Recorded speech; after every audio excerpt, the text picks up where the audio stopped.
महाराज जी, एक बहुत ही सामाजिक गंभीर विषय पर मेरा यह प्रश्न है कि आधुनिकता की अंधी दौड़ में दौड़कर अपने अस्तित्व को समाप्त करती हुई मानव सभ्यता के समक्ष एक बहुत बड़ी दृश्यमान समस्या अदृश्य खड़े होकर के खड़ी हुई है, जिसका नाम है वर्चुअल ऑटिज्म। वर्चुअल ऑटिज्म यानी कि 3 साल या उस उम्र के बच्चे मोबाइल के प्रति इतने अधिक आकर्षित हैं कि वे उसको देखे बिना कुछ करना ही नहीं चाहते, और कुछ माता पिता अपनी जिम्मेदारियों से हटने के लिए डिवाइसेस का सहारा लेकर के बच्चों को उनके भरोसे छोड़ करके अपने कामों में लग जाते हैं। ऐसी स्थिति में कई बार महाराज जी ये भी देखने में आता है कि कुछ बच्चे भोजन नहीं करते तो माँ बाप उनको मोबाइल दे देते हैं, ले तू मोबाइल देख, हम भोजन कराते हैं। तो महाराज जी, इस समस्या के कारण आगे चल के मानसिक रूप से और शारीरिक रूप से जो बच्चे असक्षम होते जाएंगे, इससे कैसे जूझा जा सकता है और माता पिता की और हम सभी की इसके प्रति क्या जिम्मेदारी बनती है? देखिए, ये समस्या बहुत गंभीर और विकराल रूप ले सकती है, ले रही, और इसके प्रति सभी को बहुत गंभीरता का परिचय देना चाहिए। ये कोई साधारण बात नहीं है और इसके दुष्परिणाम सामने आने भी लगे। ऐसे बच्चे प्राय आत्म केंद्रित रहने लगे और अनेक गंभीर बीमारियों के शिकार भी हो रहे। अनेक रिसर्च इस बात को बार बार प्रकट कर रहे हैं कि इस तरह के प्रवृत्ति से बच्चों को ब्रेन में, हार्ट में और अन्य ऑर्गन्स में बहुत गंभीर दुष्प्रभाव पड़ रहे। तो गंभीर बीमारियों के भी शिकार होते हैं, इनसे बचना चाहिए। लेकिन ये सब केवल कहने से नहीं होगा, इसके लिए तभी कुछ होगा जब माँ बाप खुद बच्चों के प्रति जागरूक हों और बच्चों के भविष्य के लिए खुद को सुरक्षित रखें। मेरे संपर्क में एक दंपति है जो सिंगापुर में रहते हैं। एक मल्टीनेशनल कंपनी में बहुत हाई रैंक पर काम कर रहे हैं। उन्होंने अपने बच्चे के खातिर एक बड़ा संकल्प लिया कि हम अपने ऑफिस से बाहर इंटरनेट का उपयोग ही नहीं करते।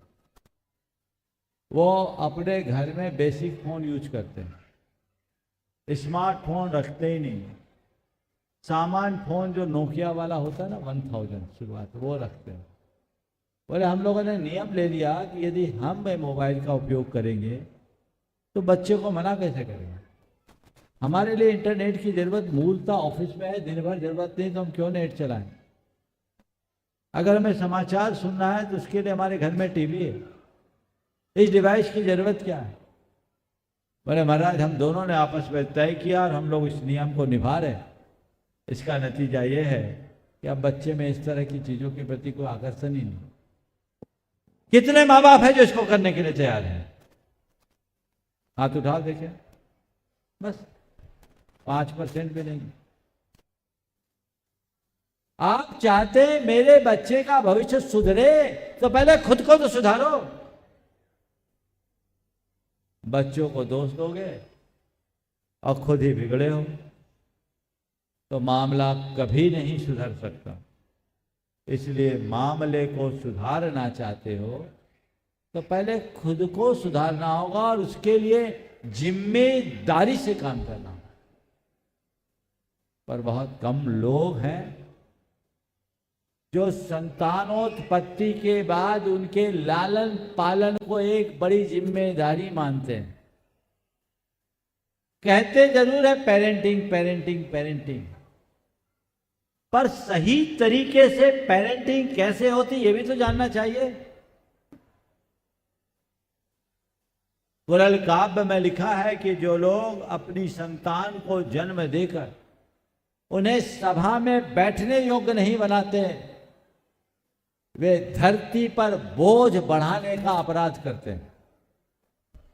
मैं बात दोहरा रहा हूं, जो लोग संतान को जन्म देकर ओम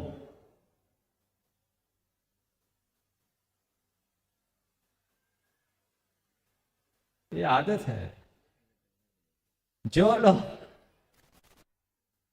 क्या बोलो बुरी बला है, जो लोग संतान को जन्म देकर उसे सभा में बैठने के योग्य नहीं बनाते, वे धरती पर बोझ बढ़ाने का अपराध करते हैं। बहुत गहरा संदेश है।